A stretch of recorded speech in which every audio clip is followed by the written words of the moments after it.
Stearn. I'm the pilot of the 4502 car for BDS suspension, Tilden Motorsports.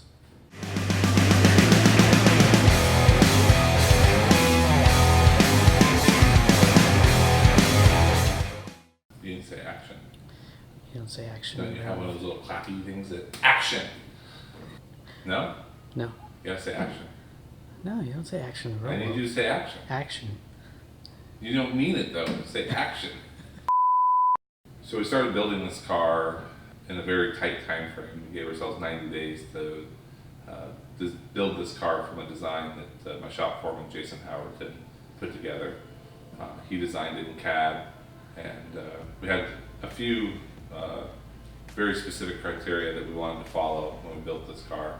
Seeing as how we had a car that was once a daily driver and then a trail truck turned into a race car. We wanted to eliminate some of the issues, add serviceability and safety being real important to us. So when we designed this car, we went ahead and used 2-inch tubing throughout the whole car. It might be a little bit heavier, but it's super durable and it's safe, and that's what we're looking for. The design is something is kind of unique in its own class, in the 4500 class.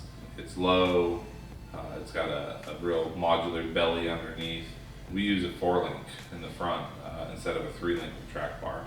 We went that route because no matter what you do with a 3-link with a track bar, at speed through the whoops, you're sawing at the wheel nonstop, and it fatigues you in an endurance race, and it isn't very confidence inspiring. I spent hundreds of hours in my last rig playing with track bar angles and steering pickup points and this and that. And so in this class, we have to have mechanical steering as one of the rules, amongst some other rules.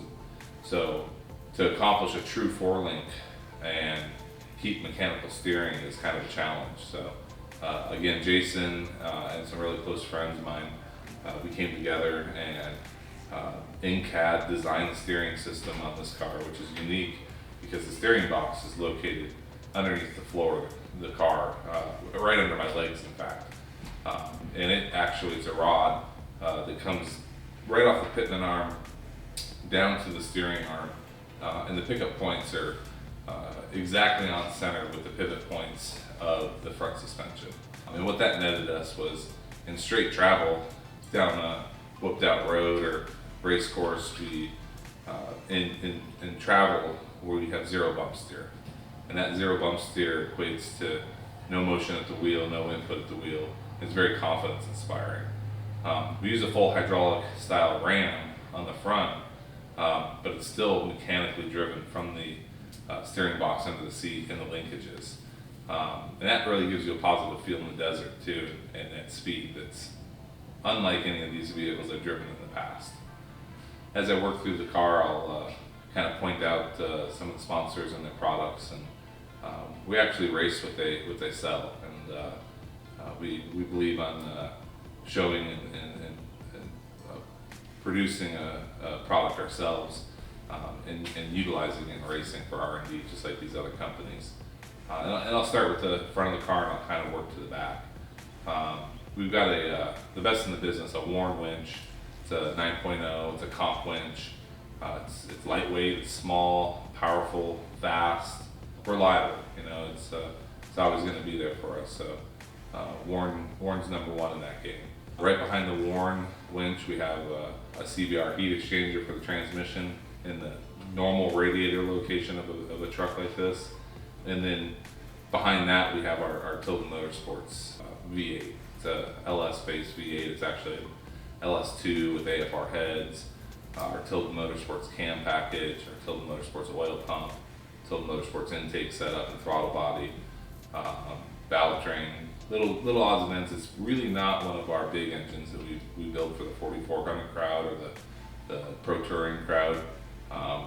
We kind of took the approach with this again that we want to stay conservative. It makes maybe 600 horsepower at the flywheel, maybe a hair more, but it keeps the playing field of this class focused on being a driver's class, and that's what we really want to showcase with the vehicle, is being a driver's class and not overpowering the car. Bolted to it in the midship of the car is a 4L80. Again, this is a little bit different. I don't know too many people in our class running a 4L80. We have maximum overdrive down in Hesperia. Chris built us just a perfect 4L80 for this. All the goodies, 300M, billet shafts, you name it, it's got it. And that guy builds the best in the industry. He builds a lot of trophy truck trans, a lot of Ultra 4 guys trans, and you want a good trans, that's a good guy to hook up with. That fourth gear is kind of a critical thing for us, because we want to run axle gearing that gives us a broad range, and we can actually stay in 2-to-1 on some of the courses and some of the sections, and shift all the way through fourth and use that overdrive gear to kind of stretch our ability to go fast in 2-to-1. And then when we get in the rocks, 2-to-1 and 513s and 37s doesn't always give you the crawl ratio you want, so we teamed up with Off-Road Designs. We married one of the Magnum boxes onto the back of that 4L80, bolted right up, put our 205 on the back of that, so basic 205 rebuild from Off-Road Designs. Those guys, they know exactly what to do to those things, twin sticked it so we can do front digs, rear digs. It's a bulletproof setup.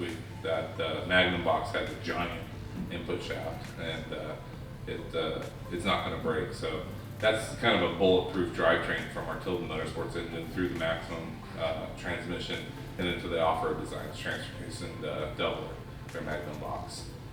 From there, our power split off via South Bay drive lines. They built us some 1350 CB shafts. Real fortunate in the way the car kind of laid out. Our front shaft and our rear shaft are within a ½ inch of each other, so we only have to carry one spare on the car. They're both CB 1350 shafts. To get that, we have a carrier bearing on the front drive shaft. The doubler sets it back. So we have spares of those, but we don't carry that on the car. We'll carry a couple extra U-joints and stuff during the race, and so far we've been real fortunate with that. Those drive shafts run into our axles. So again, we wanted bulletproof.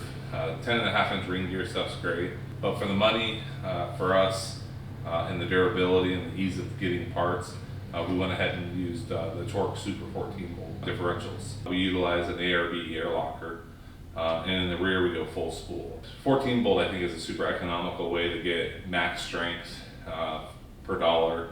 Connecting those Super 14 thirds are RCV axle shafts. We got 300M both in the front and the rear. Their hubs, drive flanges, everything. Connected to those axles are some Trail Gear 17-inch bead locks. Like those wheels a lot. The individual bead lock ring sections are modular, so if you damage half of them on the wheel, you can replace half of them. If you damage one, you can replace one. If you damage them all, you can replace them all.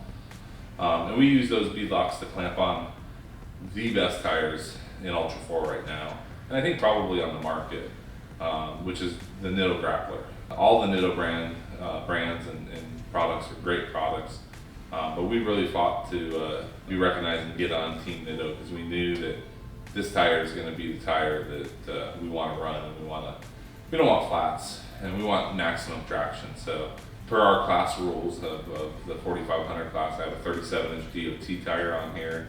Same tire you can buy for your Jeep at home. Great tire. I can't recommend another tire that would be as good as this one. Fox shocks, hold everything up. They hold this chassis up, and again, per class rules, we have a 2.5-inch body coilover and a 2.5-inch body bypass. And what that's going to give you is our class rule of a diameter, and then it's a 14-inch travel shock. So the shock can only travel 14 inches. Again, per the rules, we got real creative with the way we mounted them. They can't be mounted on the arms, they have to be mounted on the axles to limit the travel.